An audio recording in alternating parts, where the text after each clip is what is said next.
Hello, everyone, and welcome to an ICD 10 CM guidelines session where we're going to focus on section 1A of your guidelines. As a reminder, the ICD 10 CM guidelines are divided into four sections. Section 1 is further subdivided into three sections, which are A, B, and C. And so today we're going to focus on section A.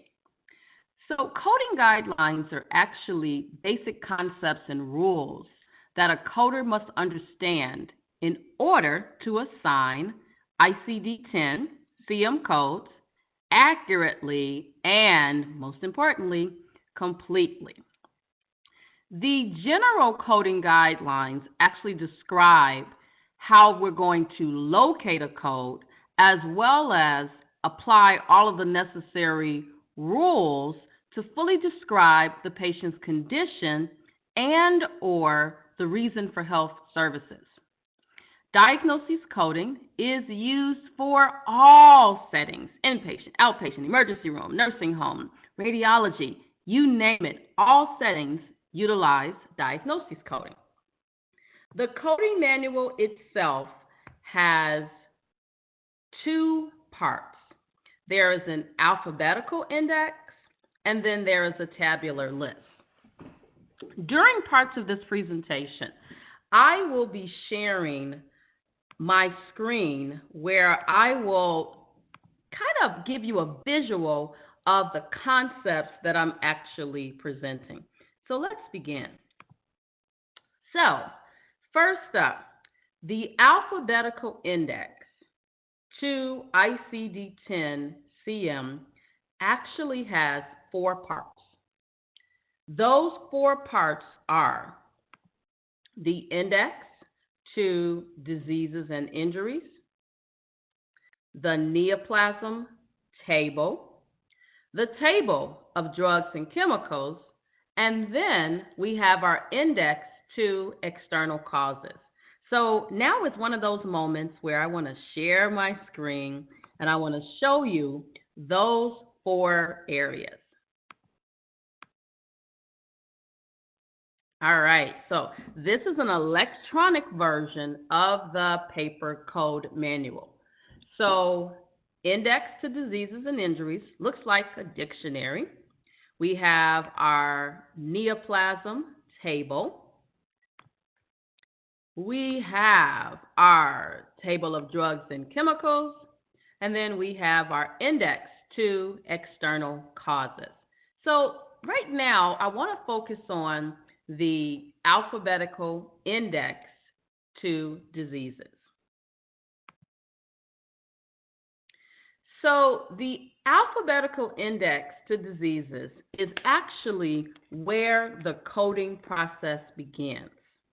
This is where we're going to look up what are known as main terms. Main terms are actually easily recognizable in the index because they are listed in bold print. Bold print, okay? Very, very, very, very important. The other thing is there are many conditions that are found in more than one place in the index. So in terms of a main term, you can look up the condition. You can look up disease. You can look up syndrome. And it's very important that you are patient with yourself as you enter this journey into ICD-10 CM coding so that you have a full understanding of the setup of the alphabetical index. So let's take a look. Again, I'm going to be sharing my screen throughout the presentation. So in this particular example, notice abdomen is a main term. However, notice behind abdomen, you see also condition. That's because abdomen is actually not a condition, it's a body part, right? So if I scroll down some, I see words like aberrant, aberration, abnormal, because those are actual conditions. So the coding process always begins in the alphabetical index by locating our main term. Now, notice underneath the main terms, you have terms that are slightly indented over a little bit to the right. Those are known as subterms. All right, let's get back to our presentation. Okay, so right now, everyone understands coding process begins with a main term. All right, so subterms.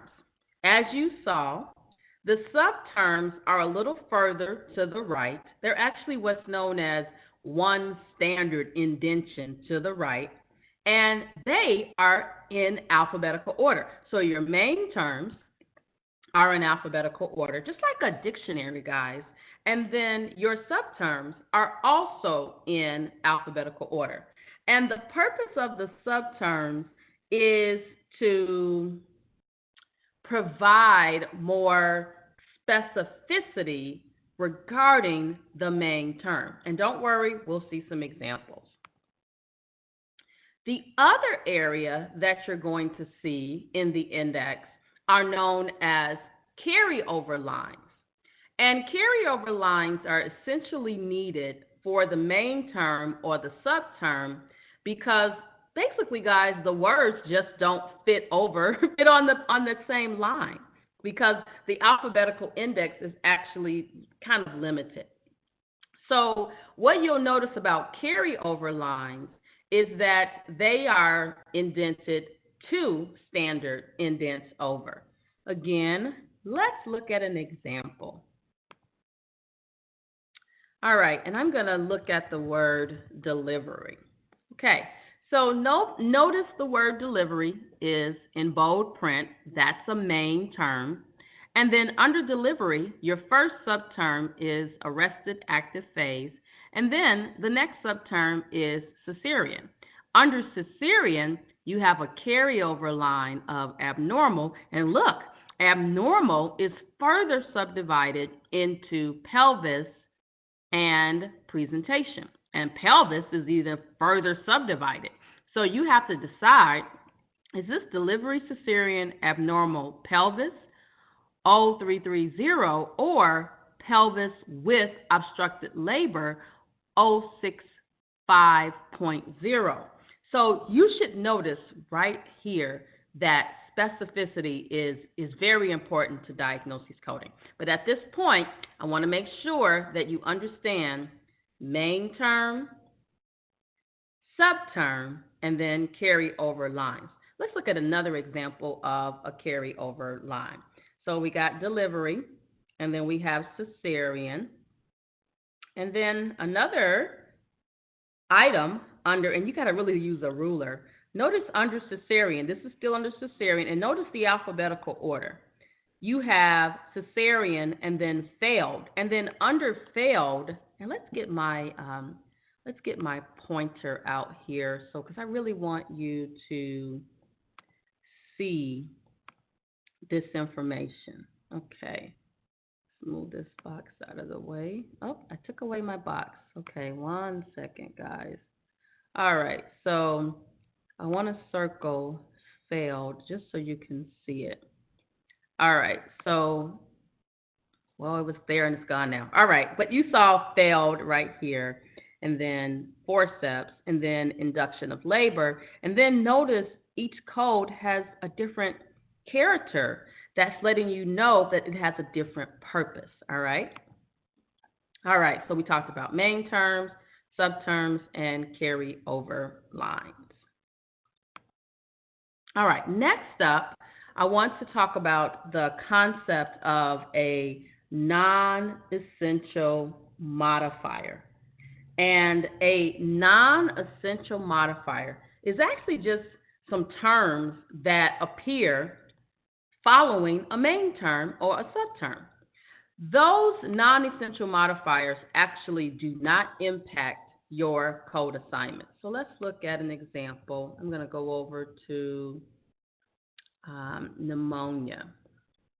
So non-essential modifiers do not impact code assignment.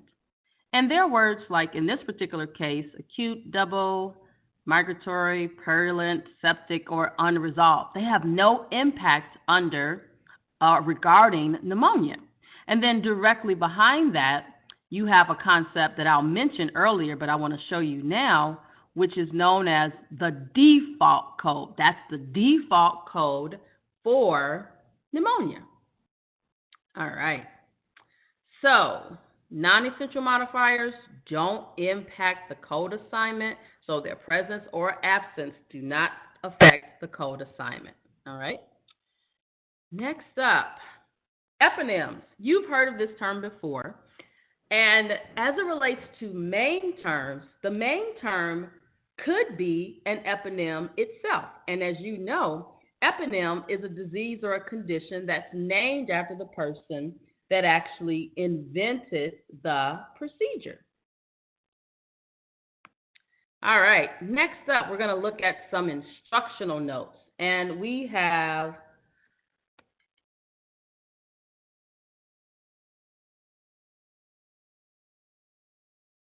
C and C also. C and C also. So C and C also. Now, C and C also are very, very cool instructional notes. Why? Because it makes sense in like English, right? So C means see what we're telling you to see. It's like it's a mandatory instruction. Whereas C also is, okay, if you don't see what you need over here, you can also see this other area. So let's go back to our index, and we actually saw C earlier, or C also earlier when we went to abdomen. So let's go back over there just so that you can see that. So C also condition. So here are 3 codes under abdomen, but if you don't see what you need, also look at the condition. So like go to pain because the patient has abdominal pain. C, for example, they don't give you any codes. So abduction, contracture, hip, or joint, C. No other options. You must see contraction and joint. All right. And notice contraction would be the main term, and then joint would be the subterm. All right, so that's C and C also. Code also. So code also is a situation where, in addition to coding the code that you're looking at, you may also need to code another condition, another code, 2 codes total, to fully describe the condition. Some situations where this may occur is when you have what's known as a manifestation of a disease. And in the index, you'll see the 2 codes reported together, and one is actually going to be in brackets. Let's look at an example.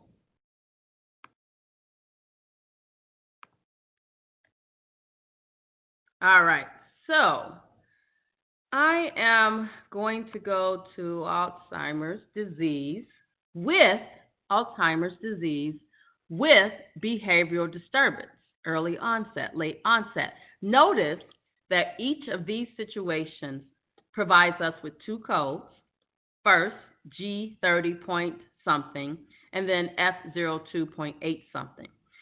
This structure here shows you this concept of code also, and I'm going to show you something else in another portion of the code manual, which is known as the tabular list. But right now, let's just talk about these 2 codes. So both codes are needed, with the second code in brackets being sequence second, meaning when you report these codes, that F02.8 0 or 8.1, that's going to be listed second. So I'm actually going to click on G30.9 and notice that there is a note here under G30. This is the 3-digit category. And they list the note here once because you don't need to list this note underneath all of the G30.X or 0, 1, 8, or 9 codes. They listed here. So use additional code to identify if, here's something that's very important. Don't just automatically say, oh, I need both codes. If the patient has with behavioral disturbance F02.81 or F02.80. All right, so let's go back. Next up, default code. We talked about default code already. So default code really represents an unspecified code for a particular condition. So remember we saw pneumonia, and after the non-essential modifiers, we saw J18.9. That's the default code for pneumonia. Default codes are actually used when the condition is documented without additional information to describe it.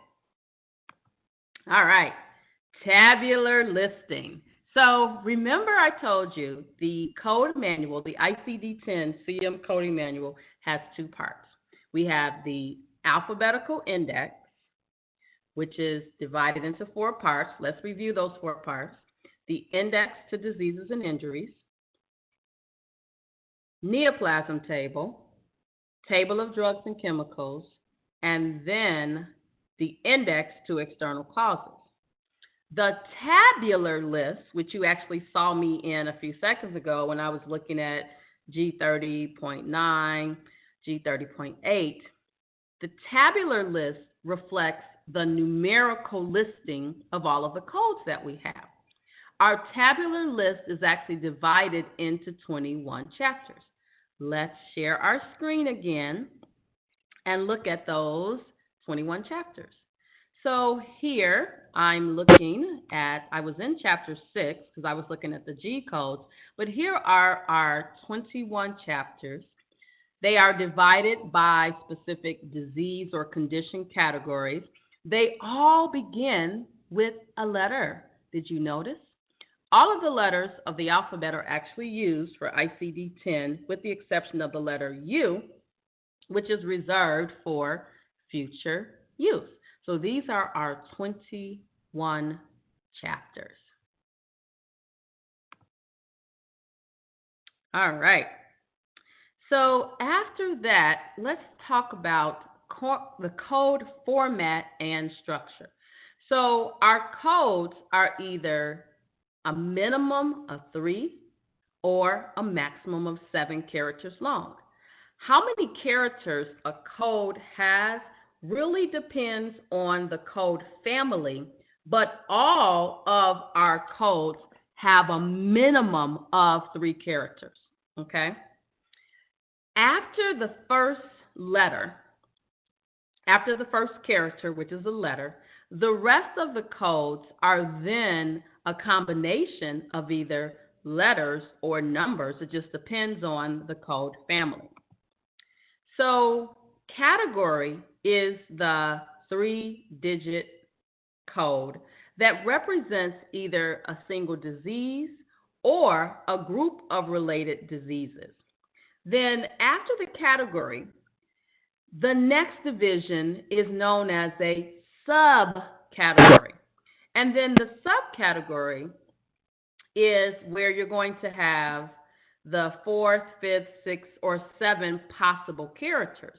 One identification that you're going to notice in terms of the 4th character is a situation where the character is an 8 or a 9, which represents an other specified category or unspecified category. We're going to talk about that a little bit more later, but let's just take a look because I know most of you are very visual.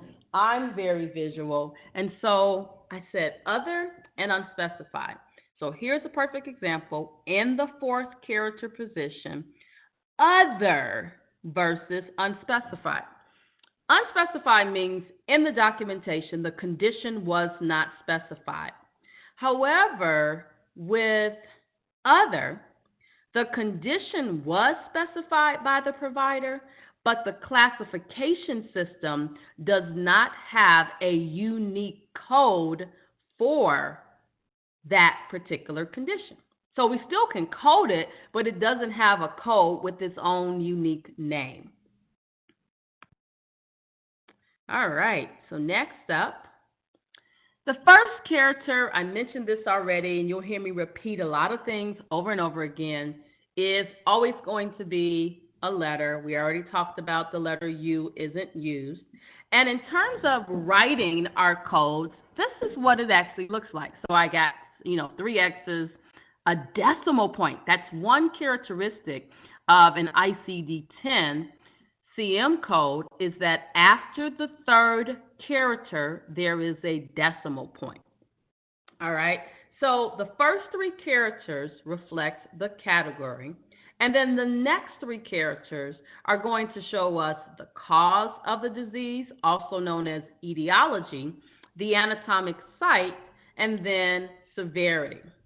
After that, in some, not all, some code families, you have what is known as a 7th character, and that 7th character provides further specificity about that condition. And we'll see some examples shortly here. Placeholder character. A placeholder character in ICD-10 CM is always a letter X, and it has 2 specific purposes. So the first purpose is when it's like a placeholder. The code can potentially be expanded in the future, and so the X is just used as a placeholder for what could potentially be a part of that code description. Here's the cool thing. As the coder, you don't have to really be concerned with whether or not an X is used. In some cases, the X is already built into the code, and in other cases, you will have to add it in. Let's look at 2 examples. So, first example we want to look at is when the X is already in the code. It's there for future code expansion. Very common example is in our table of drugs and chemicals. And notice how in our table of drugs, all of these codes actually have an X built into the code. So again, here, you don't have to make a determination that an X is needed because the X is already included in the code. And sorry about that, my screen kind of flipped out for a second. All right, so the X is already included. So now let's look at another example where you will have to put in the X's, and that's because it's a situation where the code system requires a 7th character, but you don't have 6 characters that precede it. I'm going to say that again. The second situation where you have to consider a placeholder character, which is always an X, is a situation where a 7th character is required, but you don't have 6 characters that precede it. Here's an example. Code W19. Notice there is a note that says the appropriate 7th character is to be added to code W19. And those 7 characters identify, is this the initial, subsequent, or the sequela for this encounter, this condition. So in this particular electronic code book, if I click on W19, it's going to give me an illustration of how the placeholders would be added. So this is a situation where you as the coder has to add in the placeholder characters. Whereas in the table of drugs and chemicals, the system is built with the placeholder character already added for you. Don't worry, it takes a little while to wrap your head against the, wrap your head around that. But the more you look at the system, you will gain an understanding of that. All right. So placeholder character, always an X. Two situations. One, where the X is already built into the code, such as in the table of drugs and chemicals. The second situation is when the code itself, such as W19, requires a seventh character.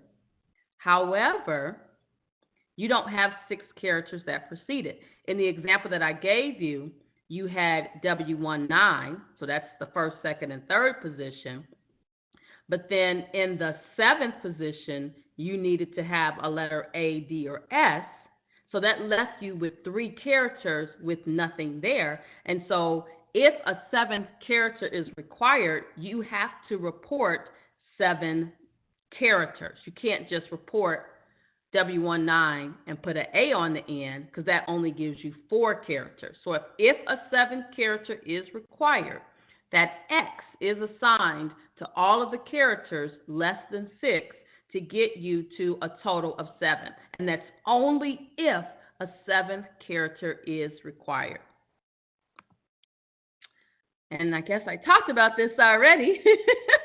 So you saw certain categories actually have applicable 7th characters. So one of them was the external causes. But let's look at another one. Let's go over to, let's do a fracture. And let's see, let's do a fracture of the, let's do something cool.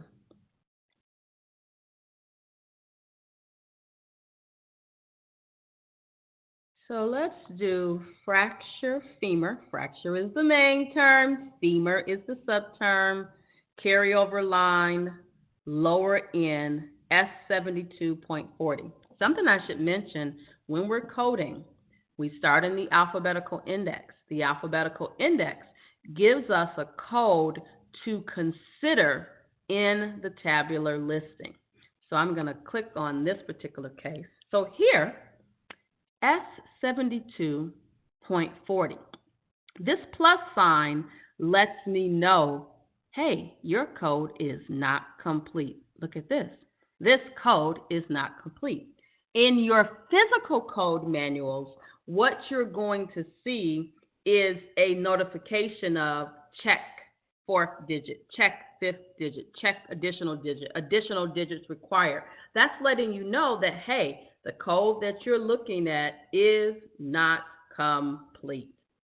So then you go to that plus sign, so you click the code, and look here. This is letting me know that I am going to need that 7th character, which in this case is a letter, but notice I don't have a need for X's because the code family itself has enough characters to put that 7th character on the end with an end result of 7 characters.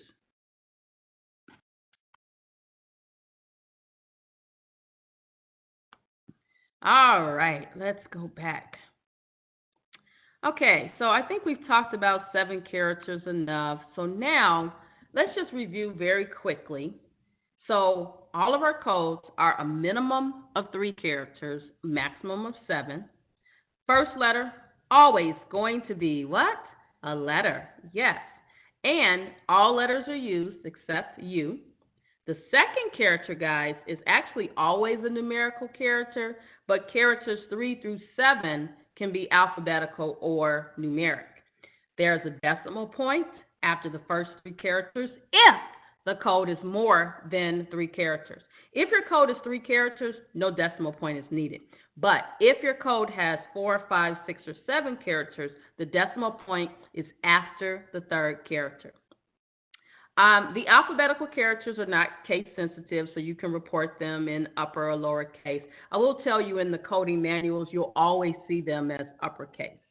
And then we must always code to the highest level of specificity. So what that means that only complete codes are used to be reported for reporting purposes. So if your code book that you're using says check fourth digit, then that means that the 3-digit code is not complete. If it tells you that a 7th character is required, that means your code is not complete and you have to use, yes, placeholder characters. All right. So next up, we're going to talk about some abbreviations. And the abbreviations that we are going to talk about first are NEC and NOS. NEC, not elsewhere classifiable, can appear in the alphabetical index, and it essentially is referring you to a code that falls in the category of other specified. Remember we saw that earlier? That was the situation where perhaps the physician has specified the condition, but there isn't a unique code for that condition. So it's not elsewhere classifiable. NOS is in the alphabetical index and the tabular list, and NOS, not otherwise specified, essentially equals unspecified. That's really what it is. It's unspecified.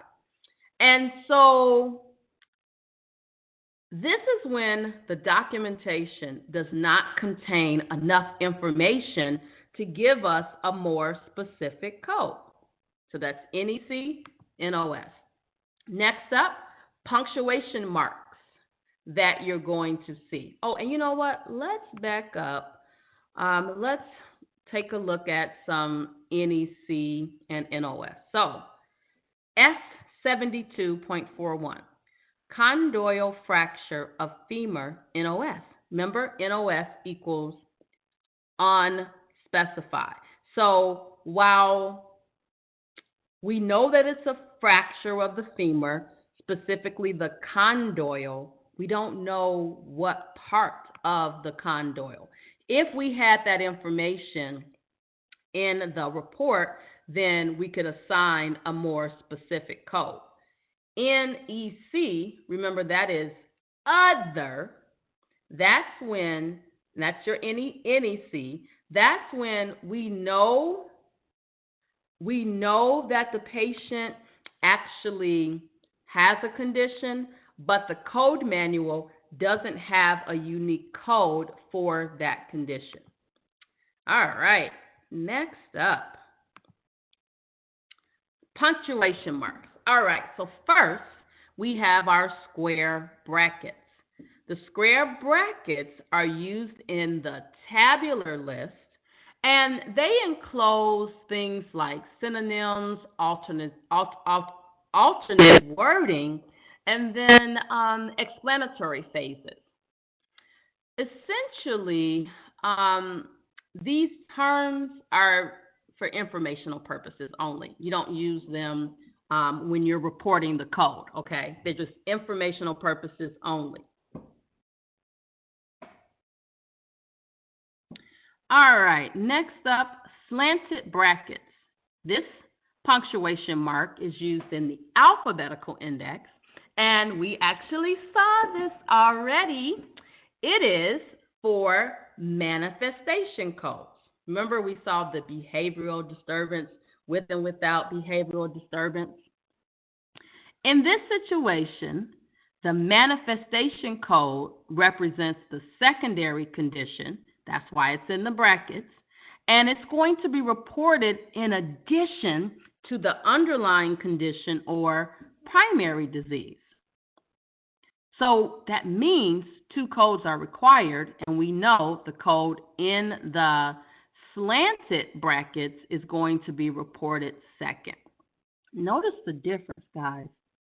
slanted brackets and square brackets. Notice my slanted brackets aren't that slanted, but just remember the slanted brackets are for the manifestation. The square brackets are just informational purposes only. Parentheses, those are used in the alphabetical index and the tabular list. We saw that earlier today in our example of pneumonia. Remember the non-essential modifiers? Yes, I know you do. And so parentheses are used in the alphabetical index and the tabular list, and they enclose supplementary words that may be present or absent in the statement, but as we stated earlier, does not affect the code assignment. Lastly, we have the colon used in the tabular list after an incomplete term that needs one or more additional terms in order to be assigned to a particular code. In the official ICD 10-CM electronic version, that's the one that's published by the government, the colon is actually used with words like includes and excludes notes in words that precede the colon that are not considered what are known as complete terms. So let's go back and take a look at our code manual again and see if we can find some examples. So here, basal behind basal cervical, bone, sinus behind ethmoid. So those are your parentheses. Let's try to find some other items. So we talked about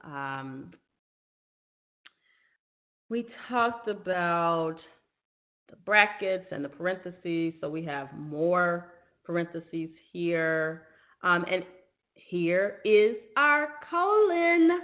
So guys, I know I'm sharing a lot of information with you today, but just know that once you get into the system, this will make complete sense. All right, other and unspecified codes. Guys, you know what those are. So with this particular situation, let's explain one more time. Other or other specified codes. This is when we have documentation in the health record, but the code set doesn't have a more specific code. So basically no other code exists.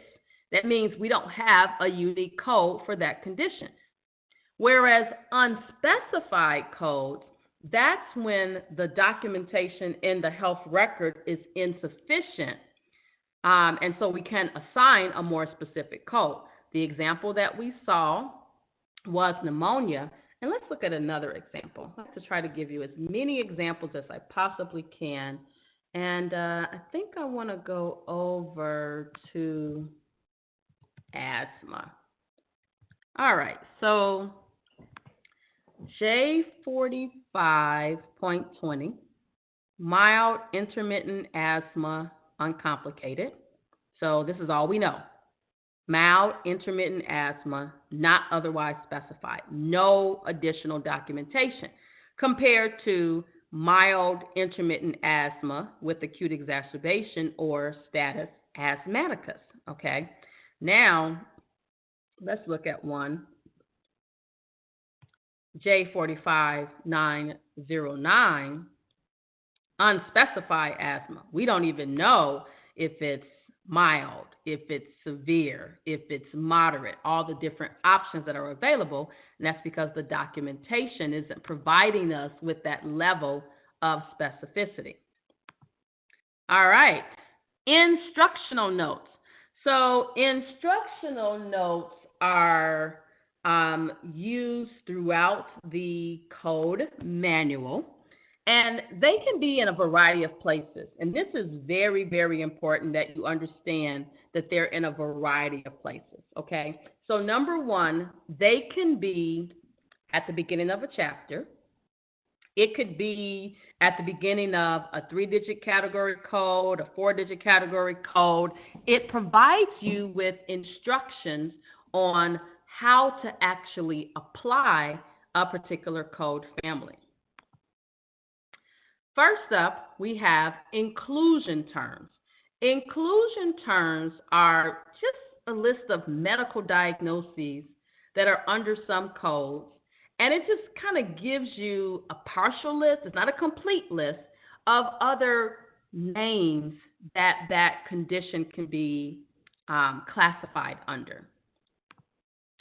Includes notes, this is another type of inclusion term, and you're going to see this after a 3-digit code that kind of further defines or gives you some examples of your condition that you're coding. And in just a minute, we'll pop over and look at some of those types of notes. Then we have excludes notes.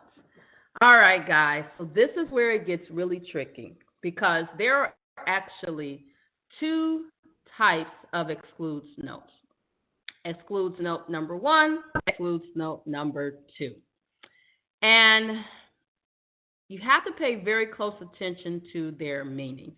So first, either or both of these types of notes can appear under a category, a subcategory, or a code. So first, let's talk about excludes number 1. Excludes number 1 is a situation where two conditions are what are known as mutually exclusive. What does that mean? And then you're like, what does that mean? That means that a patient cannot have both conditions at the same time. In this situation, when the coder reviews the excludes 1 note, you have to decide which condition the patient actually has. And I think at this point, it's important to stop and see an example because I want you to understand that the coder has to decide which condition the patient has. And look, we're in luck because asthma has lots of notes. We talked about includes. These are all the conditions included under J45. Oh, look, use additional code. That's another type of instructional note. This note, notice, is at the very beginning of J45. This note is actually not going to repeat in the J45 category, but it applies to all the codes in this family. So that means if you're looking at a note down here, a code down here, you want to check back up here at the beginning of your 3-digit category to see if there are any notes that you want to pay close attention to.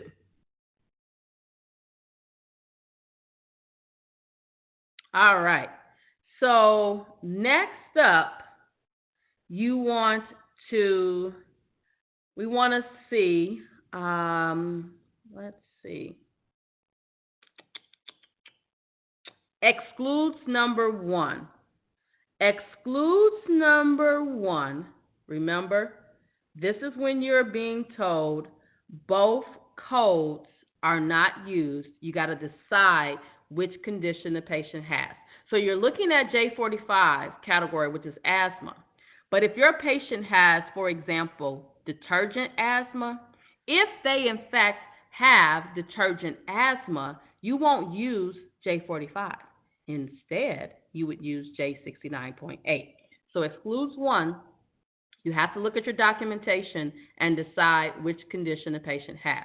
If the patient just has asthma and none of these other types, then you can proceed with your J45. But if your patient has one of these other conditions, then you would use them. Now, a word of caution, you probably notice it says wheezing, not otherwise specified.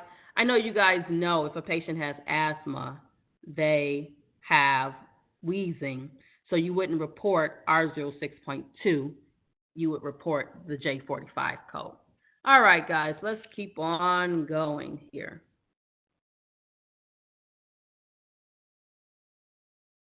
So next up, let's go to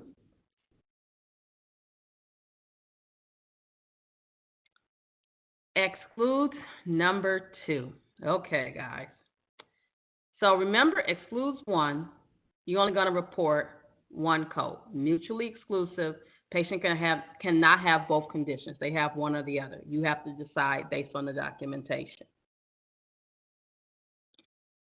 Excludes two means that two codes are applied when both conditions are present. I'm going to say that again.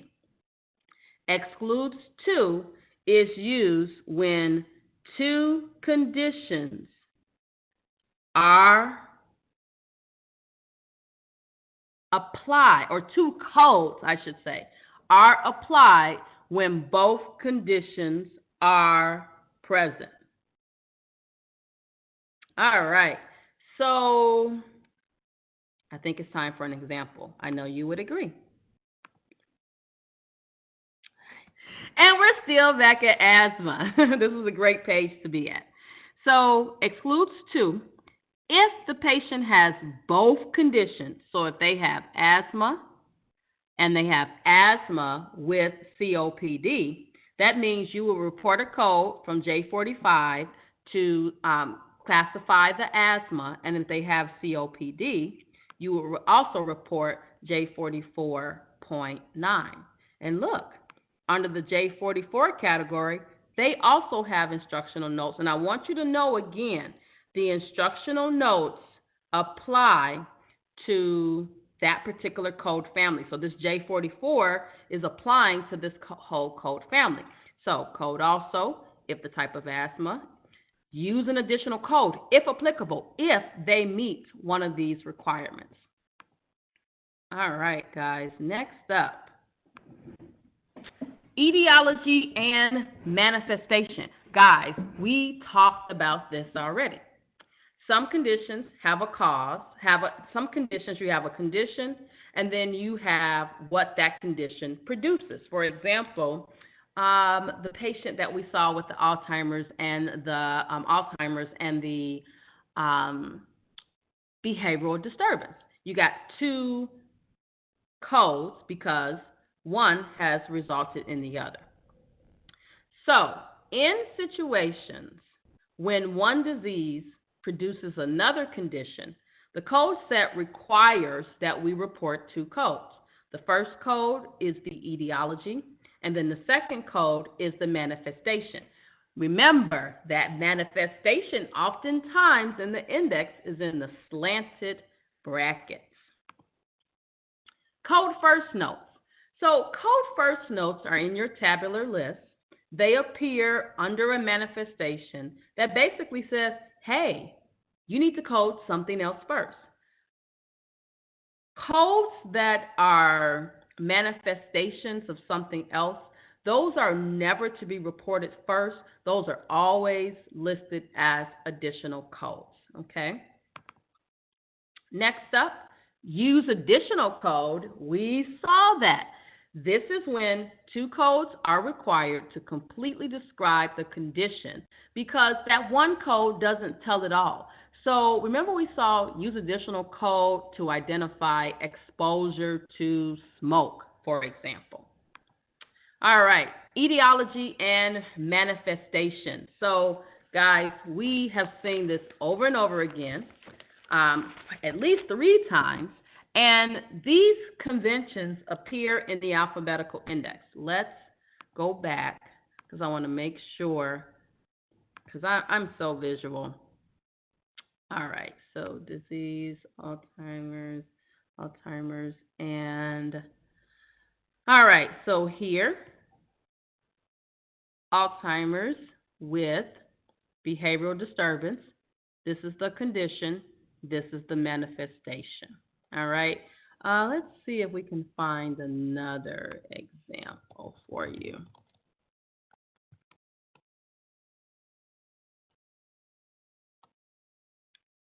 Okay, so I want to show you an example of where the index may not tell you that a second code is needed, but when you're in the tabular list, that's when you see that another code is needed. So one rule that I want to make sure that you're very clear on is that the coding process begins in the alphabetical index, but it ends in the tabular list. So what that means is that we must always verify our code in the tabular listing. So I'm going to go with the skin ulcer. All right. So notice in the alphabetical index, when I went to diabetes and skin ulcer, it didn't tell me that 2 codes were needed.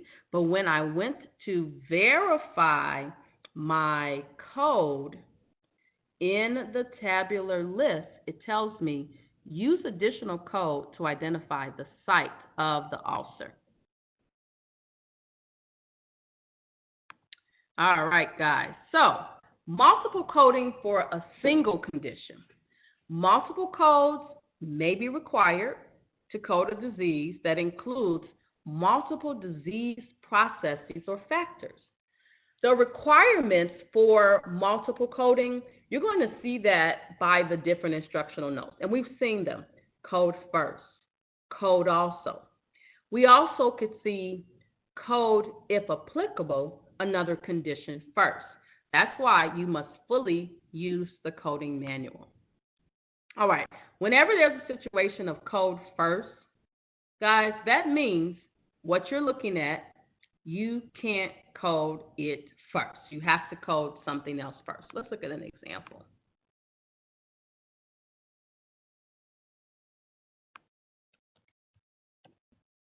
All right, so R18.0 malignant ascites says code first the malignancy, such as. Now, these are just some examples, but it's basically telling you that you must code the malignancy first, all right?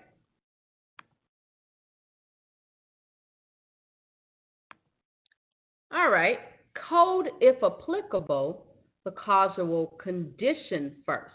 Now, what I want you to notice here is the word if applicable. That means if it applies. If it doesn't apply, then you don't worry about it. So let's do another example.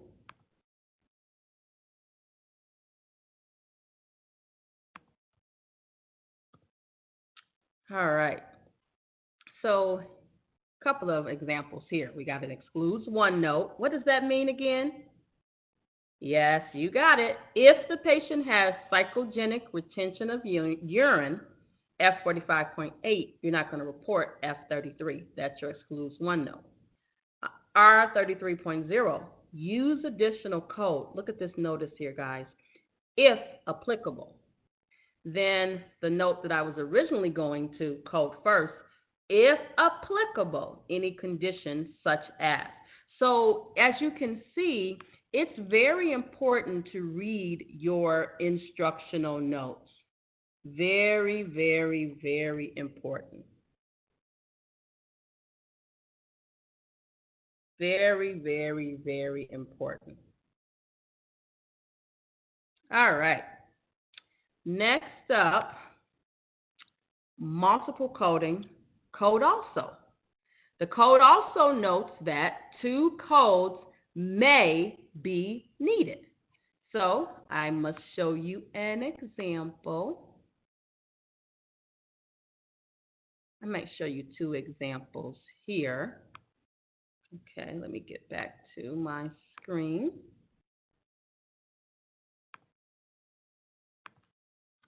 All right, so here I'm going to look at N18.6, which is actually end-stage renal disease.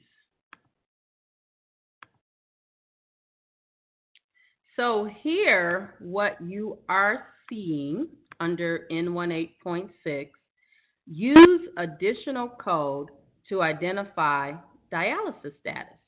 Now, let's see what happens if I go over to Z99.2. Okay, a couple of notes. So this Z99.2 just basically says that the patient is dependent on renal dialysis. But if your patient is coming in for fitting an adjustment of a catheter, that's telling you don't use Z99.2, use Z49.0 instead. An excludes 2 note. If your patient is dependent on renal dialysis, but they also happen to be non-compliant with, like they're not going based upon what was prescribed for them, you can report that as well. Let's take a look at Z49.0. Notice here, code also the associated renal disease. And what I want to show you here, I was going over to look up Z49.0, but the note was under Z49. So you always want to go back and look at your 3-digit category to see if there are any notes that pertain to that particular area. All right, so that was our multiple coding. And guys, there are some other rules that I want you to take a look at in the guidelines regarding multiple coding, such as signs and symptoms, okay? If the patient has asthma and they have wheezing, you're not going to code the signs and symptoms, right? Because if you have asthma, you're going to have wheezing. So there are some other rules in your guidelines, and in the interest of time, I'm going to ask that you go ahead and review those. So a couple of more things, and then I'm going to end our session for today. Cross-references. We saw C and C also. Remember those. So those are important terms. They tell you, hey, see something else. Or if you don't find what you're looking for here, you can also see this other condition. Other terms that you're going to see are terms like and. The term and, per our guidelines, is interpreted to mean and or. That means the patient may have one or the other condition that's in the code's title, one or the other, okay? So it means and or. With is used in situations where in the alphabetical index, it follows the main term. And let's do an example. I like doing the examples because visual is where it's at. So I think we'll go, we're right here. So I happen to be still under diabetes, retinopathy with macular edema. So what that's saying to me is if my patient has macular edema, I'm not going to report E13.9, if that's the code I was searching. I'm going to report E13.311. Another example, this is our diabetes, proliferative, and look at this note that appears here. Diabetic, specified type, NEC, with retinopathy, proliferative. But what if they have, so that's E13.359. But what if they have these other conditions? What if they have with macular edema? I'm not going to report E13.359. I'm going to report E13.351. Again, we never, ever code from the alphabetical index. We have to verify our code in the tabular listing. So the other thing I want to tell you about the tabular listing, this is where you get to see the full description of the code to make a decision if this is what you want to code. So this says other specified diabetes. Well, what if your patient had type 1 diabetes? So I'm going to just show you something. I'm going to go back to the index, diabetes type 1, and just show you how I can actually get that same exact code family that I was looking at, but a different code. So we were looking at retinopathy, proliferative with macular edema. Notice this is E11 instead of E13. So that just shows you about the attention to detail that's critical, okay? All right, and we saw C also, so I'm not going to drill those in any further. And then we saw and, we saw with. The other term I want you to be familiar with is what's known as a connecting word. And a connecting word are usually subterms in the alphabetical index, so they're going to appear after the main term. And the connecting words are designed to indicate a relationship between the main term and the associated condition that the patient has. And so the connecting word with or without may appear in the alphabetical index as well as the tabular listing. Okay, so some examples of connecting words that you're going to see are associated with, complicated by, due to, during, following, secondary, with mention of, without. Those are some examples. All right, so assigning the codes. This is my last point for today. Assigning the codes is based on what is in your diagnostic statement. The provider statement that a patient has a condition, that's enough. They're the clinician. And your code assignment is based on the clinical criteria that the provider, not you as the coder, but that the provider has used to establish the diagnosis. So this is our presentation on section 1A of your ICD-10 CM guidelines.